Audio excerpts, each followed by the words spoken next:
Addictions, the destroyer of men, the spawn of evil, the spawn of the devil, the creator of weakness. Many people, if not most people, have some sort of addiction, at the very least to their phone. Today I'm going to talk about some of mine and how I quit them. Now, I'm not going to go into every single one, all the minor ones, like, as I said, the phone, sugar. For me, they weren't really a problem. Of course, the phone, I used to spend a lot of time on it, but now I've cut it down to about 3 hours. The phone, it wasn't the biggest problem for me. I didn't feel that pull. It was, of course, an addiction, but it didn't have that same pull on me, that same reckoning in my life.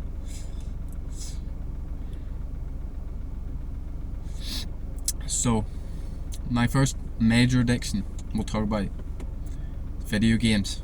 Now, I used to never believe that you could get addicted to video games. I remember when I was young and my dad told me that.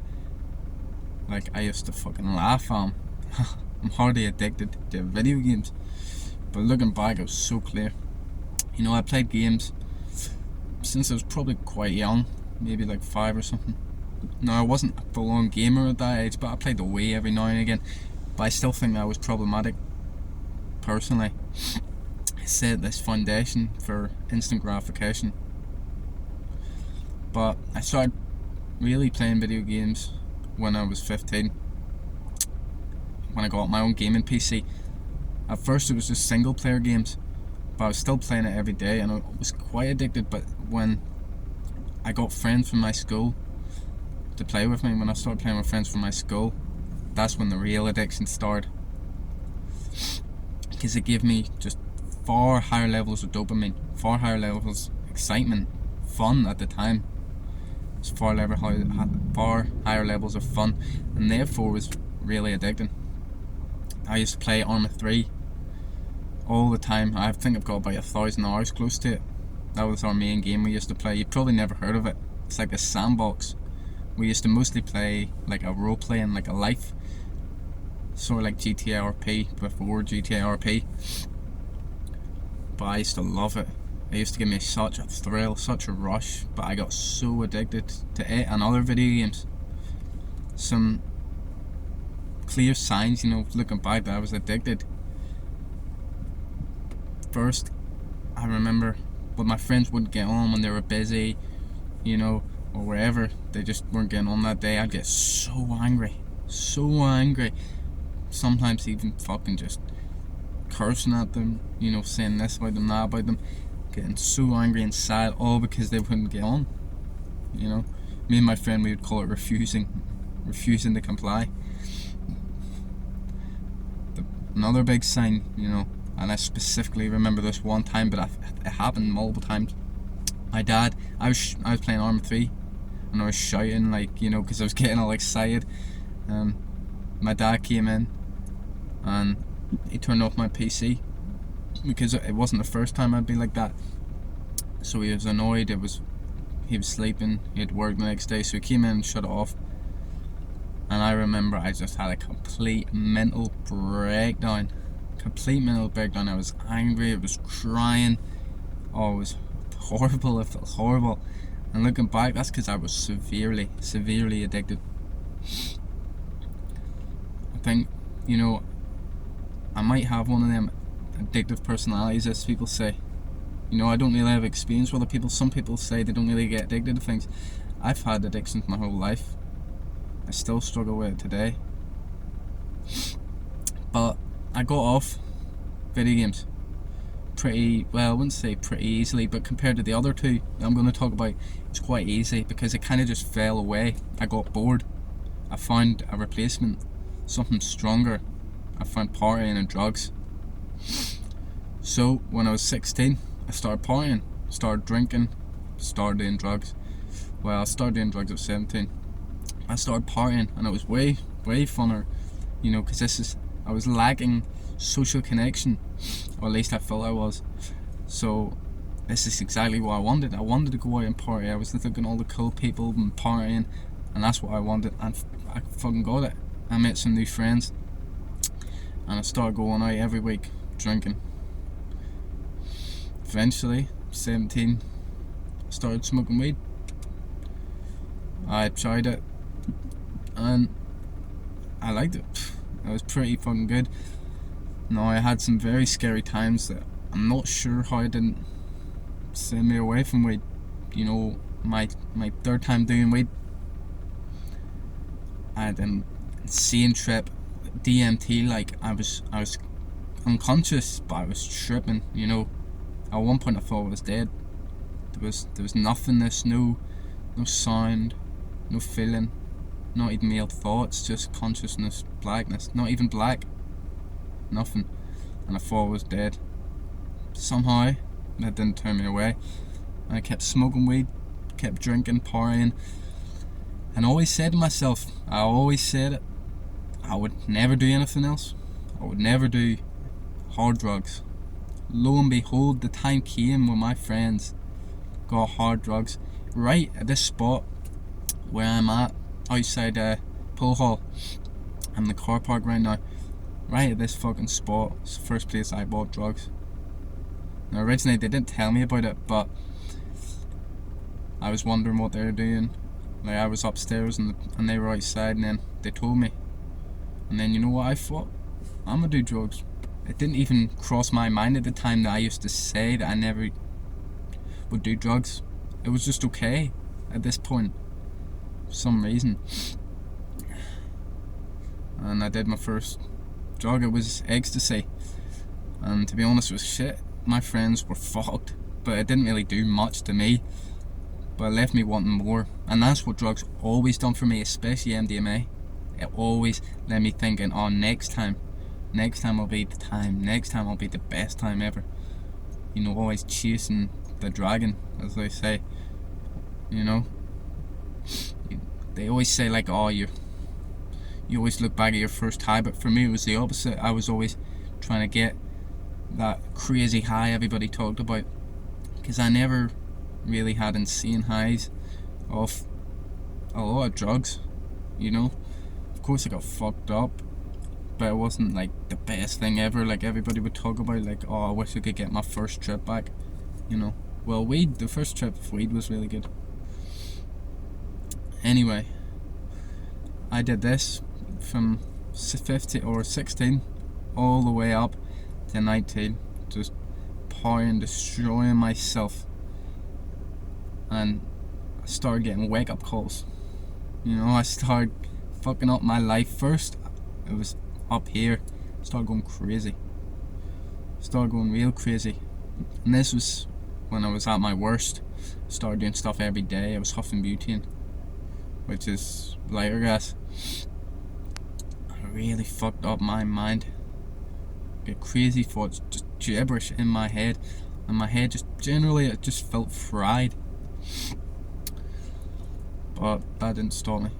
I kept going on weeks, months, with a fucked up head, and eventually, when I was about 18, I think, I was close to turning 19, I believe, I started getting pains all over my stomach, all over, like, my abdomen. I had no clue what it was. It was just always there. Just felt like my organs were being fucking just crushed, destroyed or something. I don't know, but it really, really fucking worried me. So I did. So I got off the hard drugs and drink for a while, and I was just smoking weed. But I wasn't ready to quit, you know. So I just kept pushing it and pushing it and pushing it. Because I wanted to hold on to this shit. This was my escape. This is how I survived. You know, because at this time I was real depressed. I was really depressed. This is when I started getting sad and depressed, and I needed this to cope. At least I thought I did. And then, lo and behold, eventually, it stopped working. Drugs became shit. It was boring. And the pain, it far outweighed the pleasure. At that point, I had to quit. It was inevitable. There was no point to it anymore. So I started to quit around June 2023. when I first started to quit. But maybe a little before, maybe weed was a little before. But of course it didn't work. It took me months. It took me months to quit. Kept relapsing, kept fucking up. But eventually, one by one, hard drugs first, then weed, then drink, I removed it from my life. And then I was free. I think it took me about 2 or 3 months. Again, it was harder than the video games, but not as hard as masturbation, which is the final one. Now, I started masturbating when I was about 8, 9. I was really young. I still remember it to this day, so clear. When I was that age, for some reason, just us kids, we knew what sex was, we knew what jerking off was. Probably because of the internet. Too young to know any of that shit, but hey, I knew it. So one day I was bored. I thought, I was using my imagination in my bed. I was, thinking about shit. I was fucking around. I thought, I'll pretend to jerk off. So I was pretending to jerk off because I didn't think I could really do it. And then I felt the pre-cum and I thought, holy shit, I can jerk off. And then from there, I done it. I can't remember what I done it to or anything, but I just remember I done it. Now, I don't know when I started doing it every day, but I'm sure it wasn't that too long till I was starting doing it every day. And all the way up to about 17, 18, I was doing it every single day. Because, see, up until 17, I didn't have any post-nut clarity. None whatsoever. But one time I was smoking weed and I just thought about what I was doing and it fucked me up. I think, what the hell am I doing? Because at the time I was jerking off to some crazy shit. Nothing legal, but just some fucked up shit. And that's what porn does. It fucks your head up. Things getting worse and worse. You start getting weird sexual fantasies.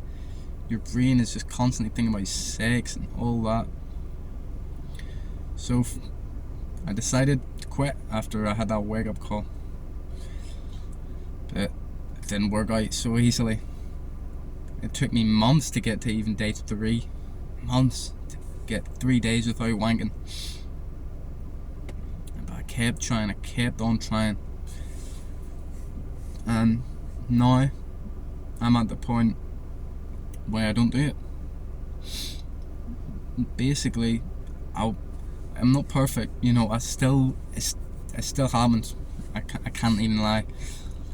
But I won't sit down and think, I need a wank.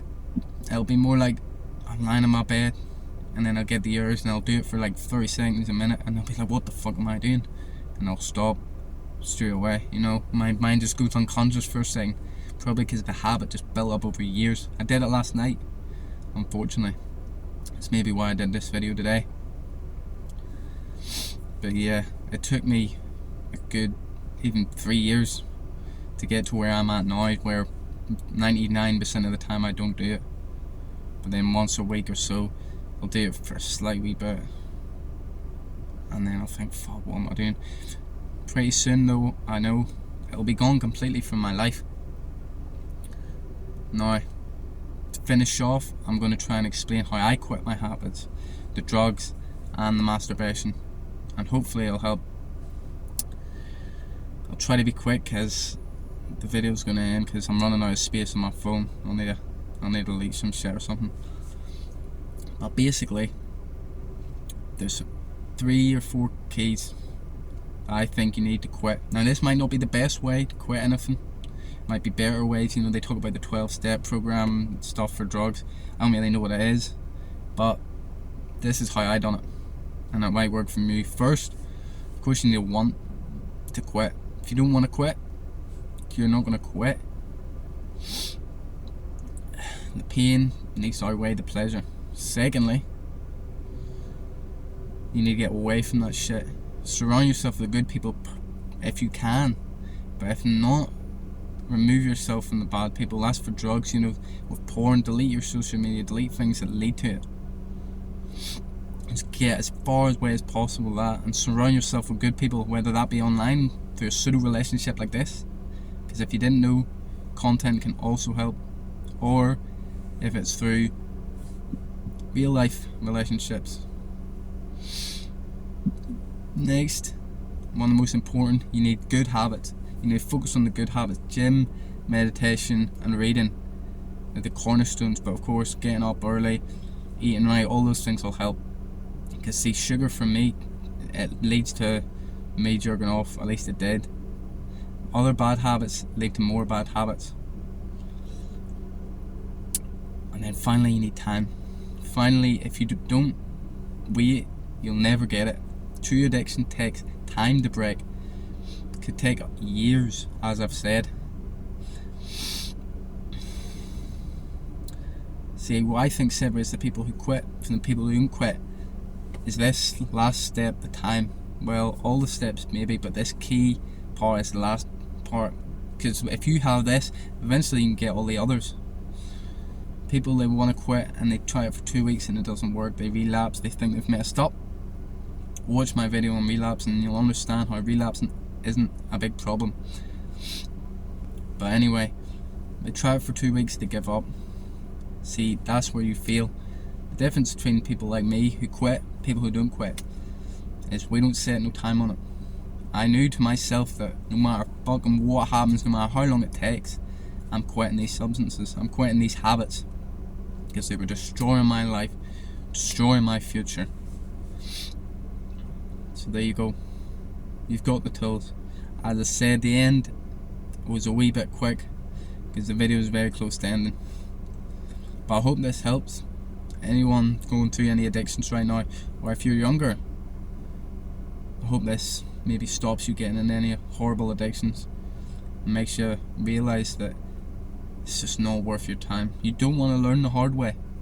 It's painful, it's regretful. It does help you grow, I can't lie. I'm in a better place because of it. But if you can grow without it, even better.